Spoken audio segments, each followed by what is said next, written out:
Hi there, this is Colin McGarry with Walking D-Day. Today we're in Normandy looking at the tanks that are still in Normandy. The most common tank found in Normandy is the Sherman. Not surprising, as there were nearly 50,000 made. The first Shermans had a cast hull, but then they were welded. The turret was always cast. The Canadians continued making cast hulls, as steel plate was harder to come by than casting. The Sherman is often criticised for being undergunned and having thin armour. The gun was a 75mm gun, but didn't have a muzzle velocity to be a real anti-tank gun. It was a good tank in general. The gun could knock out most German tanks in Normandy, and it was reliable and roomy. It was roomy for the 5-man crew because of a disadvantage of the tank. Its coiled suspension above the bogies gave it high profile. J. Walter Christie had developed a suspension system for tanks with bigger wheels and the springs between the wheels and the hull. Tests for the army didn't go too well, so they wouldn't buy it. The Russians bought it and used it on the T-34. The Germans copied it and developed it to have torsion bar suspension. The British also used it on Cromwells and Centaurs. There were 5 crew in a Sherman, the driver and the co-driver machine gunner. In the turret, the gunner had 2 pedals, one for the gun and one for the machine gun. The loader was there and the commander.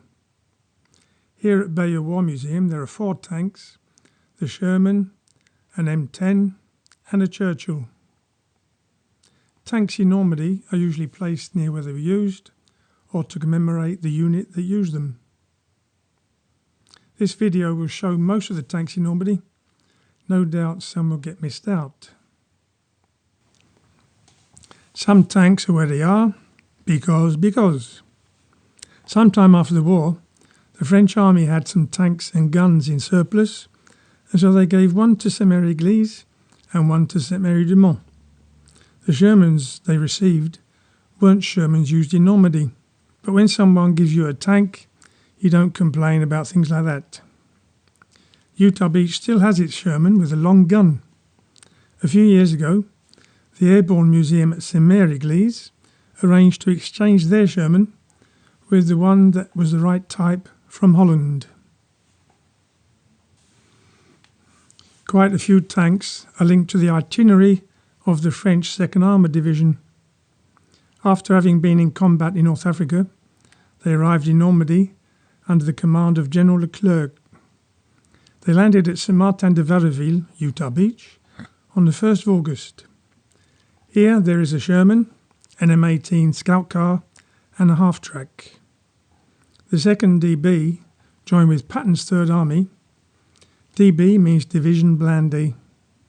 Patton wasn't directly involved in D-Day, but was leading the fake army in southeast of England. He came into Normandy on the 6th of July, landing behind Omaha Beach. His HQ camp was at Neu, west of Utah Beach. After Operation Cobra, the 3rd Army started moving and was at Avranches on the 31st of July. The 2nd DB advanced eastwards, then north towards Alençon. The real name of General Clerc was Horticloc. He changed his name to protect his family. He called in to visit his aunt in Alençon before heading north. This tank was knocked out in the Écouves forest. The barrel got a hefty nick in it. The 2nd DB liberated Écouches, which has a tank on display. They didn't come to Arromanches, but this Sherman tank at Arromanches belonged to the French 2nd Armoured Division. It's placed on top of a German casemate overlooking the town. The museum at Saint-Laurent by Omaha Beach has a welded Sherman, and the Overlord Museum at Colville has a cast Sherman. Tanks are super gas guzzlers. The Sherman consumed between 0.5 and 0.9 miles per gallon for a weight of 30 to 38 tons, depending on the model.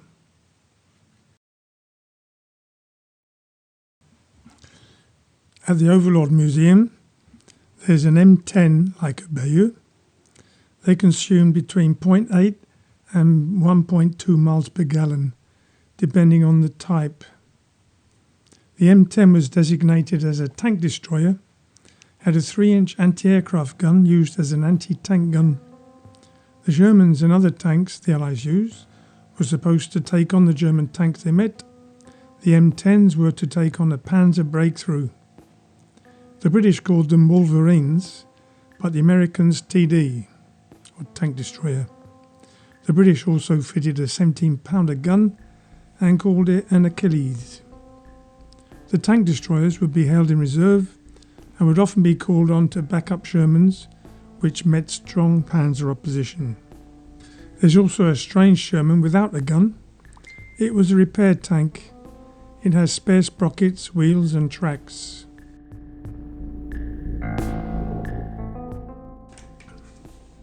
At Juno Beach, there's another strange Sherman. It was a DD tank, or duplex drive. That meant it had 2 propellers at the back to push it through the water. It was kept up by a canvas skirt. On Omaha Beach, most of these sunk, but here sea conditions were more favourable. Most got into the beach. This road is called Rue Gariepi. He was a DD tank commander who arrived on the beach and took on the bunkers. Some people say this was his tank, but it's not. This tank was one that sunk. It was taken out of the sea in the late 60s and placed here. Leo Gariepi was instrumental in getting it put here. He lived in Corseul.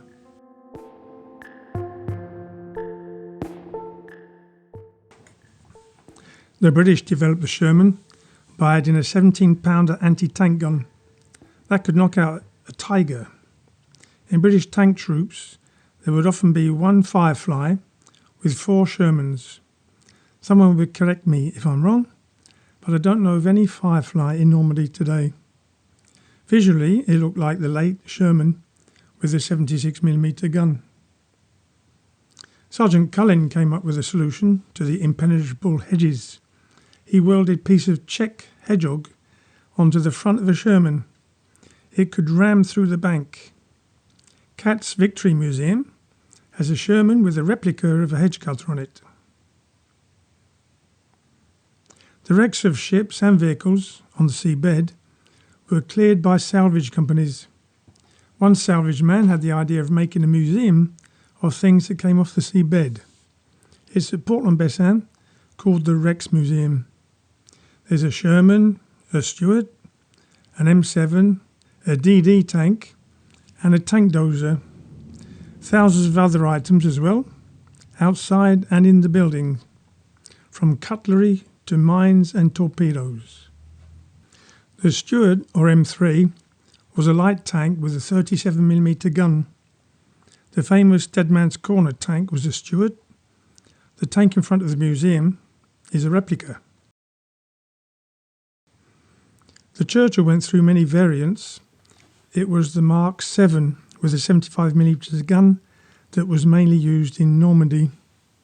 The Churchill was an infantry tank to support infantry, so it didn't need great speed. This one is on show at Hill 112, which was fought over for weeks in June and July. The Churchill weighed around 40 tons, depending on the variant.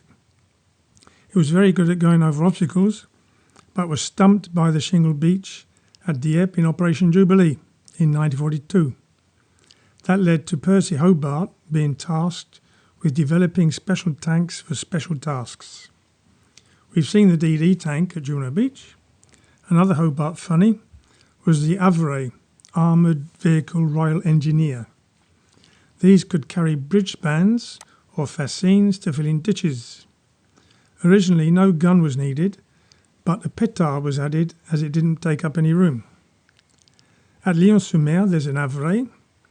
It was offered by Sir Ian Harris, who commanded a battalion of the 2nd Royal Ulster Rifles on D-Day. 3 AVREs were involved in combat at Lyon on D-Day, and 3 were knocked out. The petard fired a 40-pound bomb that could break bunkers. The tank had an extra crew member to deal with the demolition charge. The bomb had to be placed in the tube. To load it, there was a hatch in the hull. The tube would be hinged down so that the bomb could be put in place from the hatch, then raised to firing position. Another AVRE at Grey-sur-Mer on Juno Beach has a strange story. Bill Dunn was the commander of this tank. It was a fascine tank. It would carry a big pile of logs in front of it to fill in a ditch. They came through the gap here from Juno Beach, and it was to fill in a ditch just up there. This is as far as the tank got. It got to the ditch they were looking for. They found it was a lot wider than they expected, too big to fill in with their fascine, and then the tank slipped in the ditch. And with the tank in the middle of the ditch, other tanks that were carrying bridge spans could use the tank to support the bridge spans, and so other tanks would get across the big ditch. During the day, the ditch was filled in by the engineers, so the tank was completely buried until some years later a local historian sort of rediscovered it and got it taken out the ground and put where it is now. In 1977 it was taken out the ground in the ditch where it had been covered over for decades and set up here as a memorial. Le Havre was heavily bombed and finally taken by the British in September. This Churchill is on the approach from the northeast. The Churchill at Bayeux Museum is a Hobart funny. It was a crocodile. This had a gun, and under that there was a spout. The tank towed a trailer with 1,000 litres of napalm in it. It could spurt out a flame of 20 yards. It wasn't funny to be on the receiving end, but those that used them weren't always happy. They were effective for clearing out bunkers. Germans would often surrender after seeing a flamethrower approaching. There's another Churchill at Hillman, just behind Sword Beach. It's in a sorry state at the moment.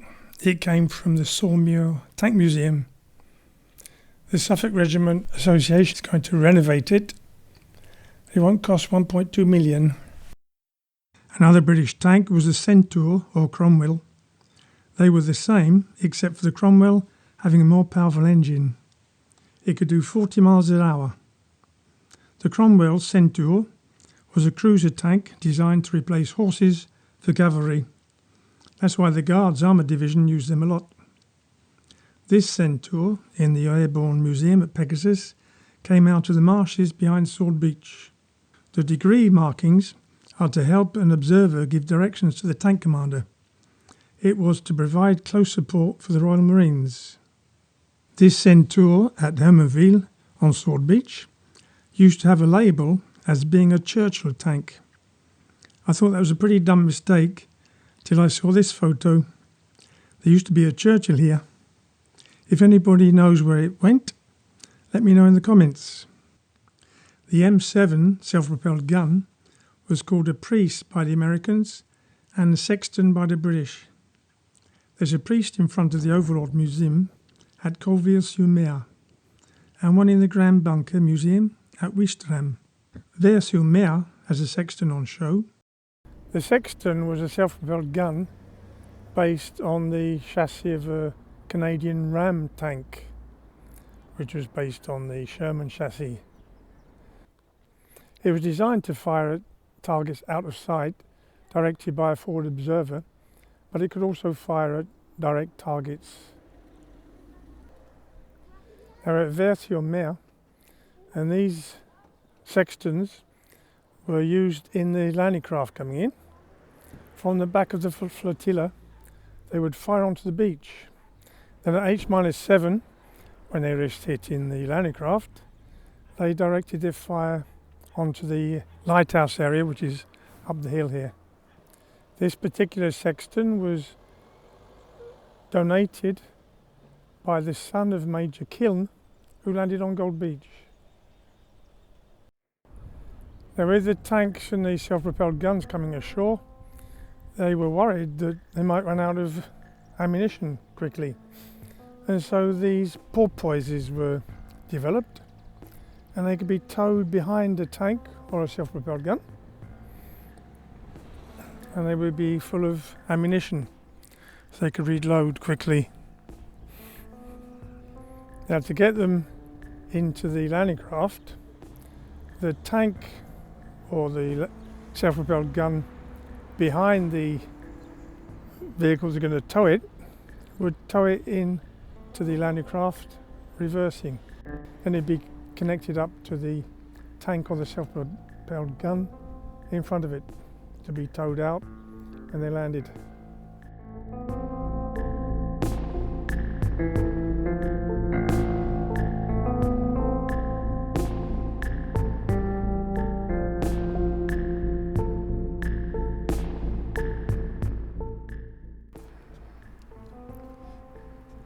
I said there were 4 tanks, and the 4th one was not actually a tank, it's a self-propelled gun.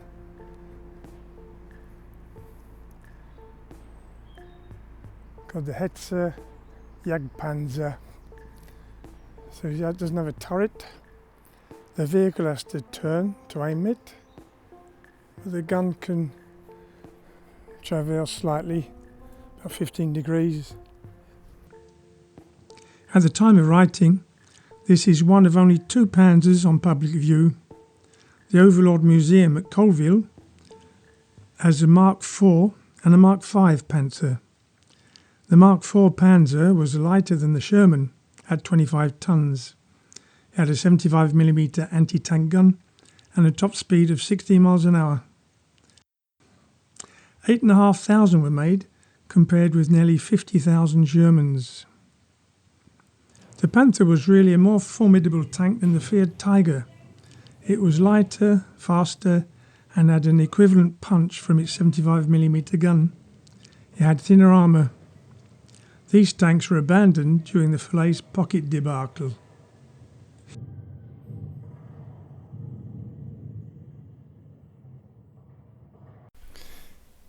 Fake Panzers can be seen sometimes in Normandy. This is apparently a British tank chassis dressed up to look like a German tank. They used Krisbeck for reenactments.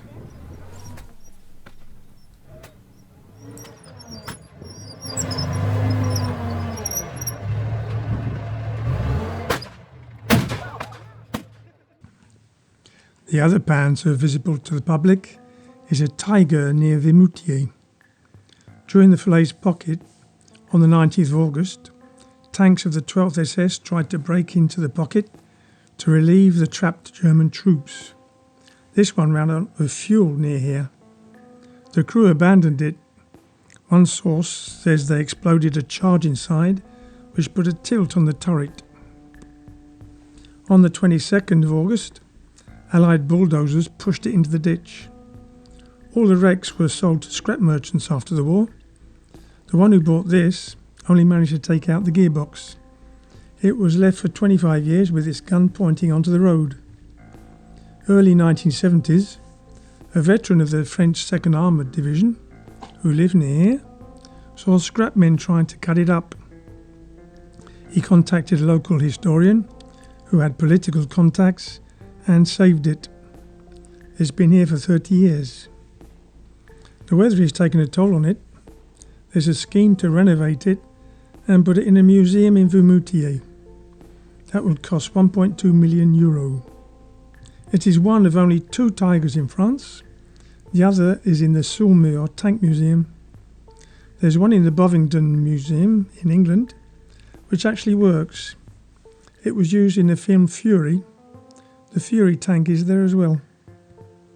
Thanks for watching. Don't forget to give a thumbs up and subscribe. Here are 2 videos that might interest you.